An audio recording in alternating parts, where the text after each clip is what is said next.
The American soldier reached for the canteen with trembling hands, then suddenly stopped, as if the water itself had become more dangerous than the war. No one understood why a single cup of water could silence an entire street. The young German girl never stepped back, even as every eye fixed on her and every heartbeat seemed to wait for a mistake. Someone whispered that she had just betrayed her own people.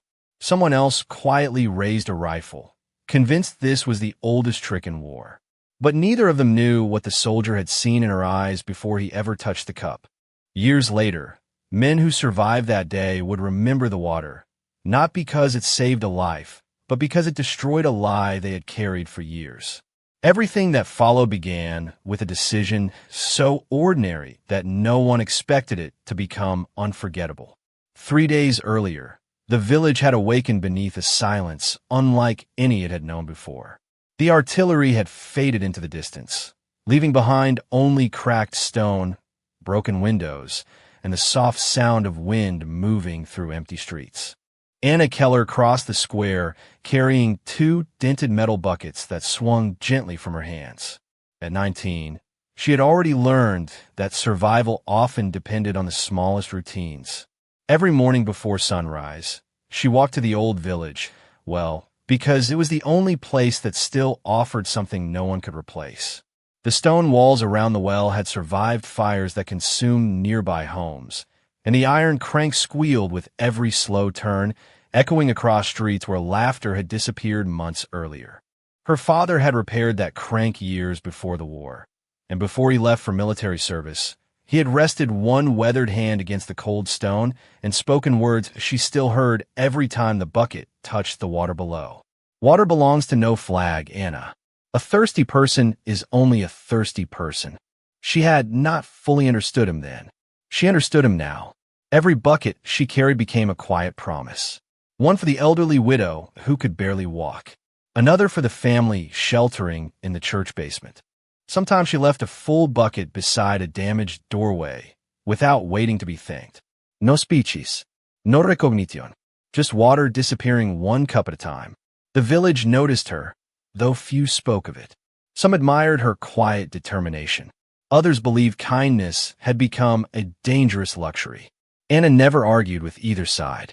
She simply returned to the well every morning, lowered the bucket into the darkness, listened to the splash below, and hoped that somewhere beyond the fear surrounding them all, ordinary humanity had not completely disappeared.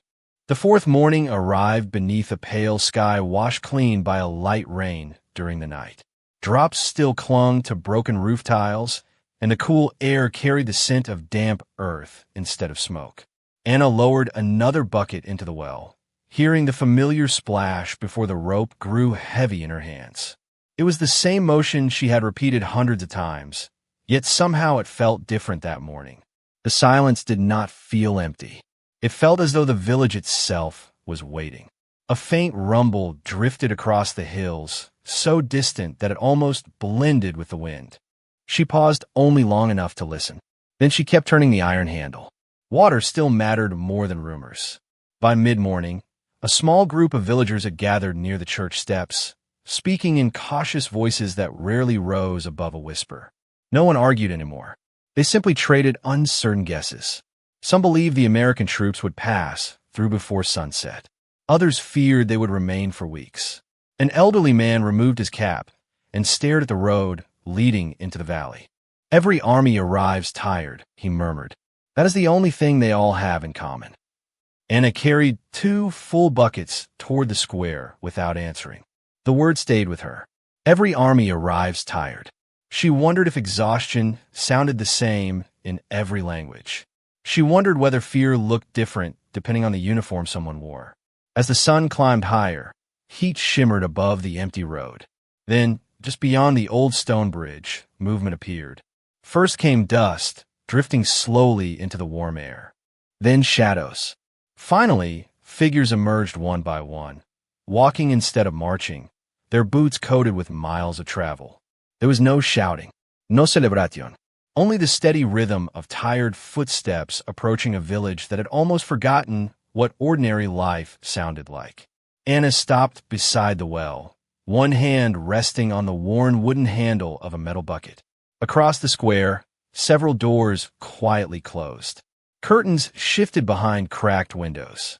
Mothers guided children indoors without speaking.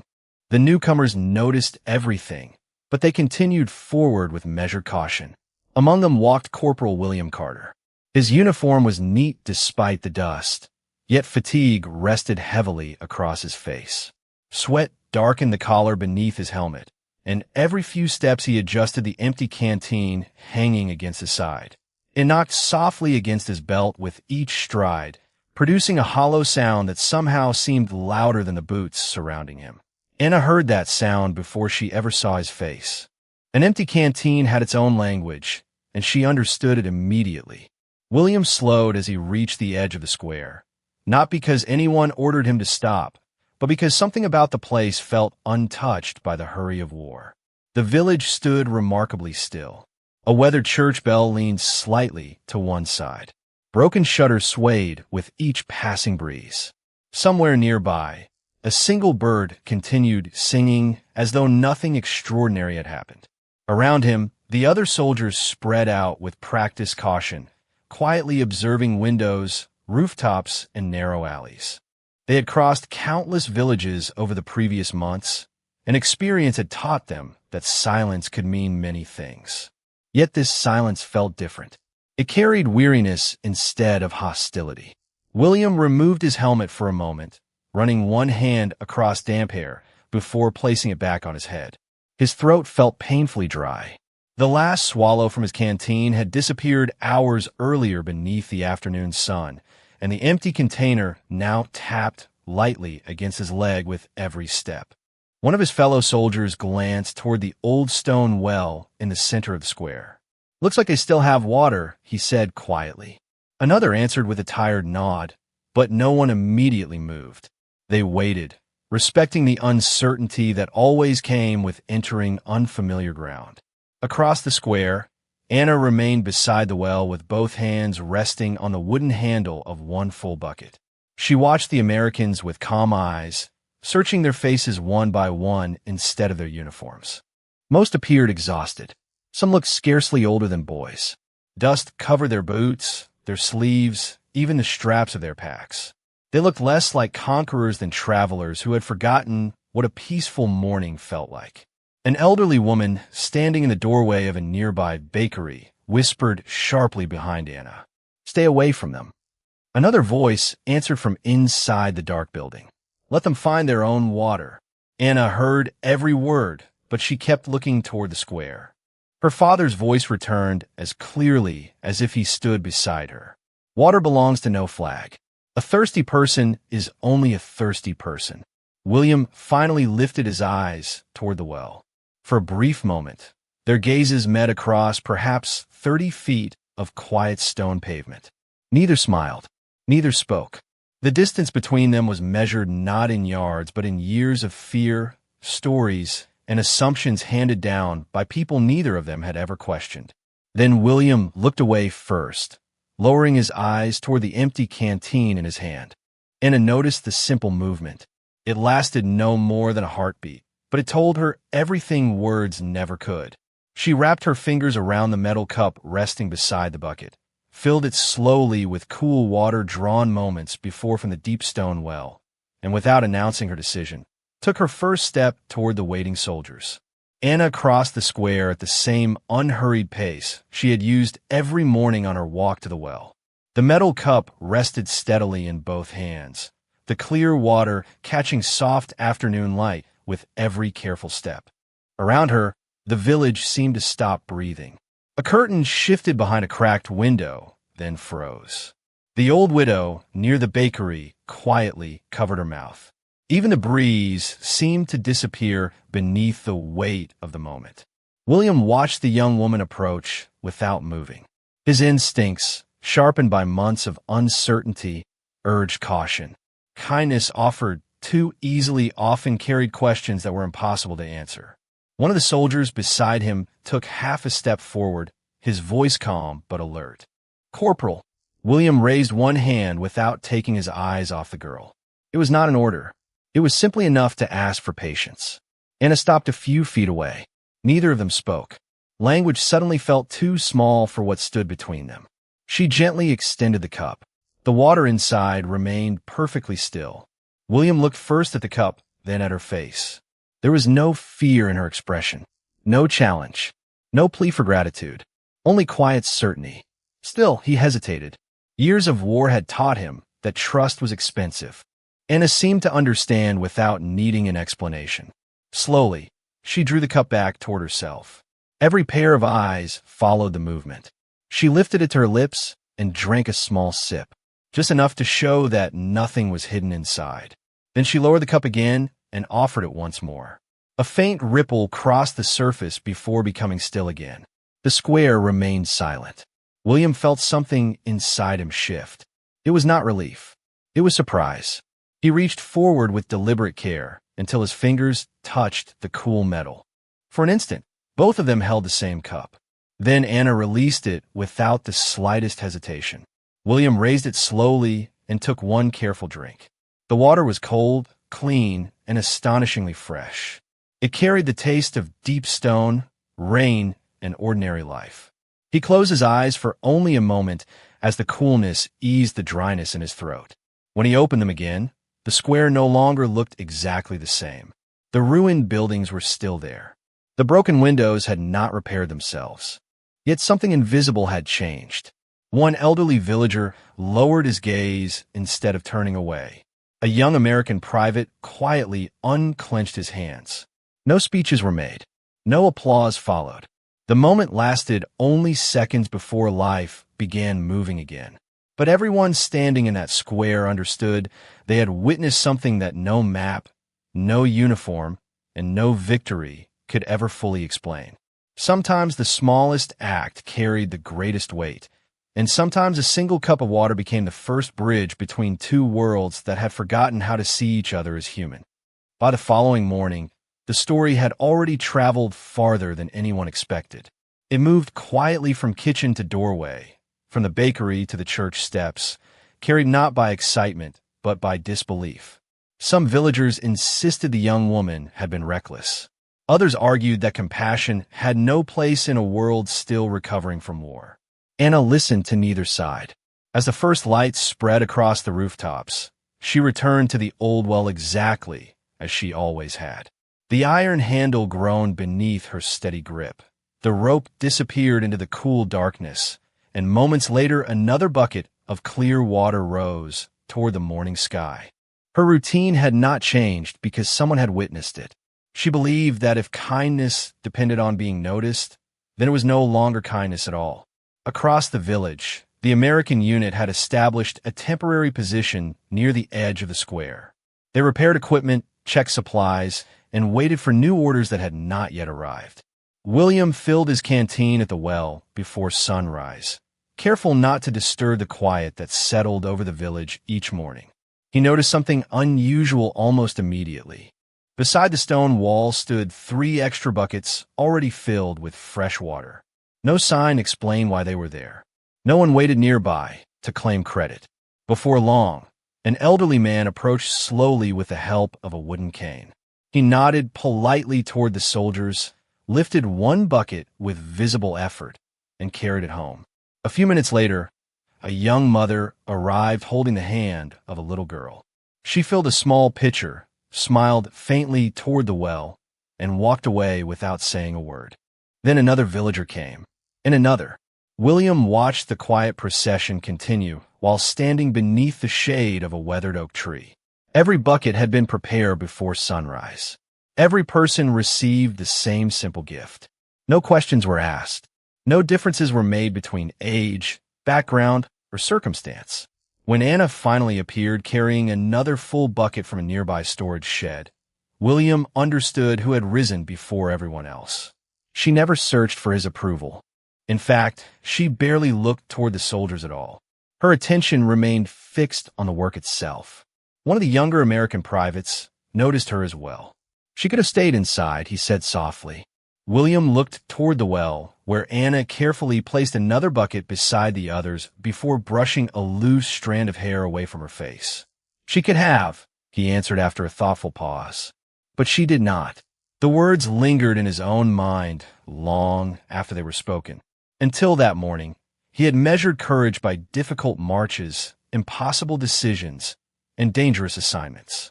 Now he began to wonder whether real courage sometimes looked far quieter, arriving before dawn with nothing more than clean water and the expectation of nothing in return.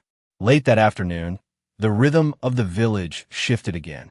Children who had spent weeks hiding behind broken fences slowly wandered back into the square, chasing one another with the cautious energy of those still learning that quiet could exist without fear. The old well had become more than a place to collect water. It had become the one corner of the village where ordinary life quietly practiced returning.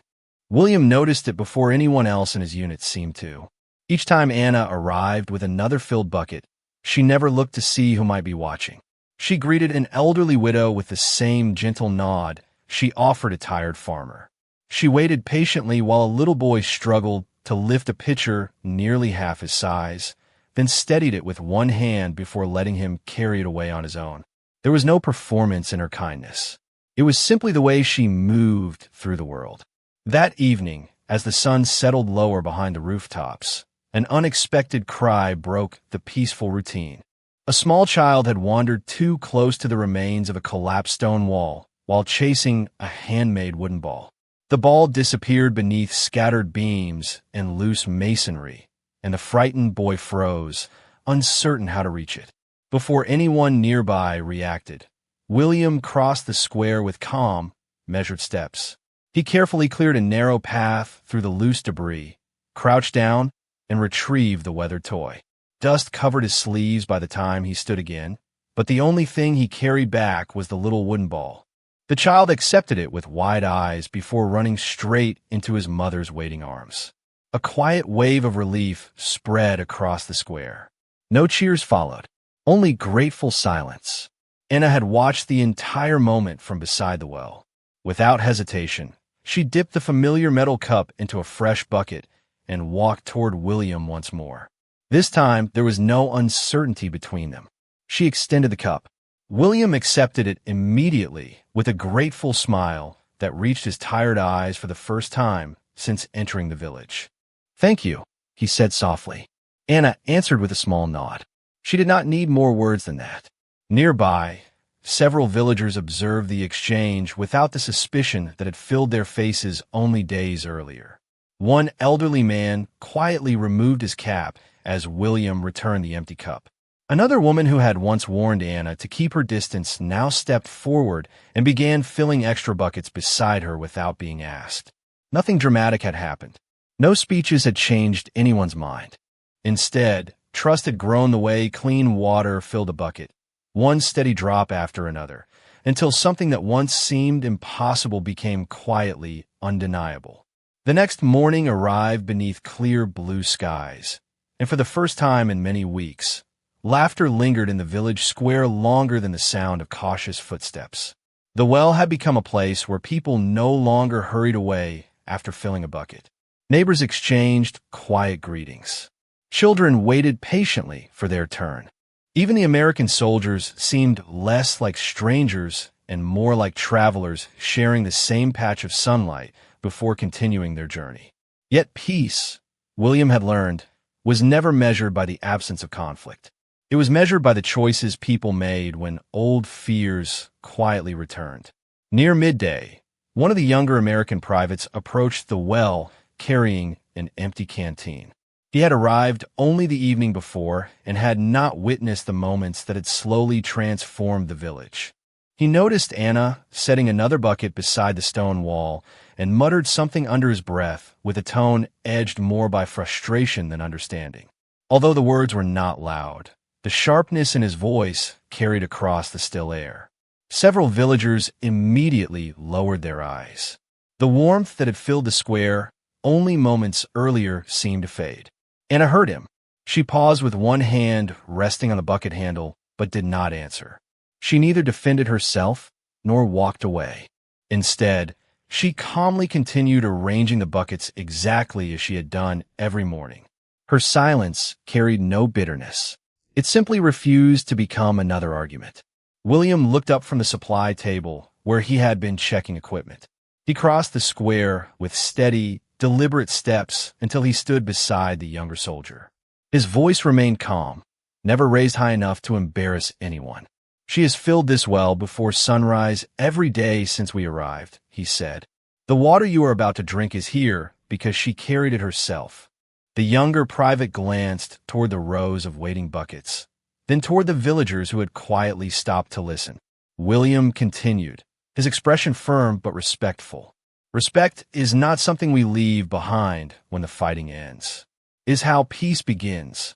For several long seconds, no one spoke. The young soldier lowered his eyes, then slowly removed his canteen cap. He walked toward Anna and held it out without saying a word. Anna filled it as naturally as she had filled every other container that week. When she handed it back, he gave a small nod. It was not dramatic. It was enough. Around them, conversations gradually resumed. A little girl laughed as her wooden ball rolled across the square. An elderly woman smiled while drawing another bucket from the well. William watched the quiet scene unfold and realized that true leadership was not measured by commanding people to fear one another. Sometimes it was measured by reminding them that dignity belonged to every person willing to extend it. 2 mornings later, the village awoke to unexpected news. Orders had arrived during the night. The American unit would move on before noon.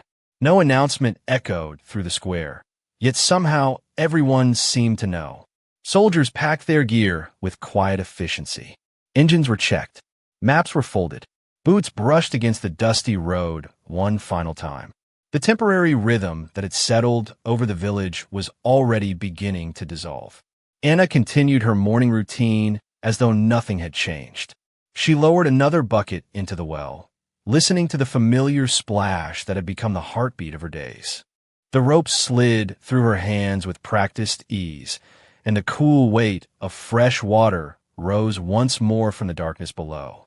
She reminded herself that people came and went, but the well would remain. Someone would still need water tomorrow. William watched her from across the square while securing the last straps on his pack. During the few days they had shared the same village, they had exchanged only a handful of words. Yet somehow those quiet moments had carried more meaning than many conversations he could barely remember from years before. He glanced toward the old iron crank attached to the well. It had become harder to turn each morning.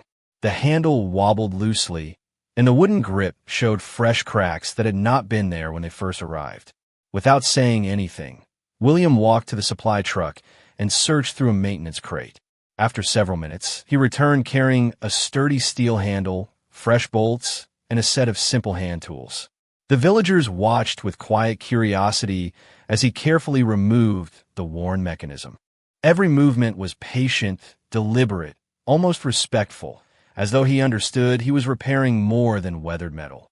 Anna stood a few feet away, holding the rope steady while he worked. Their eyes met only occasionally, yet the silence between them felt comfortable now instead of uncertain. Before long, the new handle turned smoothly, drawing water with an ease the old well had not known for years. William tested it once, listening to the bucket rise without the familiar groan of strained iron. He smiled softly to himself. Then he reached into his pack and removed the stainless steel cup that had accompanied him through countless miles. He polished it with a clean cloth before hanging it neatly beside the well, using a short leather strap. Beneath it, he placed a folded piece of paper weighted by a small stone. Anna waited until the trucks began rolling slowly toward the road before unfolding the note. Written in careful block letters was a single sentence. "May this well always remind us that kindness asks for nothing before it gives." She looked up just as William's truck disappeared beyond the stone bridge. He never turned back. He did not need to. Some farewells were complete long before the road carried people in different directions. The seasons continued their quiet procession, each leaving its own gentle mark upon the village. Summers covered the hills in deep green. Autumn painted the old trees with shades of gold and amber. Winter wrapped the stone rooftops beneath fresh snow, and every spring the familiar sound of water rising from the well reminded the villagers that some gifts never stopped giving. The new steel handle remained smooth beneath countless hands, and the stainless steel cup hanging beside it slowly became part of everyday life. Travelers passing through the village often paused there without knowing who had placed it there or why it seemed to matter so much to the people who lived nearby. If they asked, the answers were always remarkably simple. An elderly woman would smile and say, "Take a drink before you continue your journey." A farmer might quietly add, "Leave the cup for the next traveler." No one mentioned armies. No one spoke about uniforms. The lesson had outgrown the moment that created it. Anna Keller remained in the village for the rest of her life. Every morning, long before the streets filled with footsteps, she still visited the old well. The work never became extraordinary in her own eyes. She never considered herself brave. She simply believed that every new day offered another opportunity to choose kindness before judgment. Children who had once watched her carry heavy buckets eventually became parents themselves and later grandparents. They repeated the same quiet story to each new generation, not because it belonged in history books, but because it belonged in ordinary hearts. Across the ocean, William Carter eventually returned home and built a peaceful life far removed from the roads he had once traveled. Yet there was one memory that never faded. Whenever someone asked him what he remembered most about the war, they expected stories of strategy, hardship, or impossible marches. Instead, he always paused before answering. Then he spoke about a village where a stranger had offered trust before asking for it, where a single cup of fresh water had reminded him that humanity could survive even when everything else seemed broken. Years later, one of his grandchildren found a carefully folded note tucked inside an old family Bible. Written in William's familiar hand were the same words he had once left beside the well. "May this well always remind us that kindness asks for nothing before it gives." Beneath that sentence, he had added one final thought that no one else had ever seen. "The strongest people I have ever known never needed to prove their strength. They simply chose compassion when they had every reason not to." Perhaps that is why some stories refuse to disappear. They remind us that history is not changed only by famous speeches, great victories, or powerful leaders. Sometimes it changes because one quiet person refuses to let fear make the next decision. She never raised her voice. She simply raised the standard by which everyone around her began to measure their own humanity.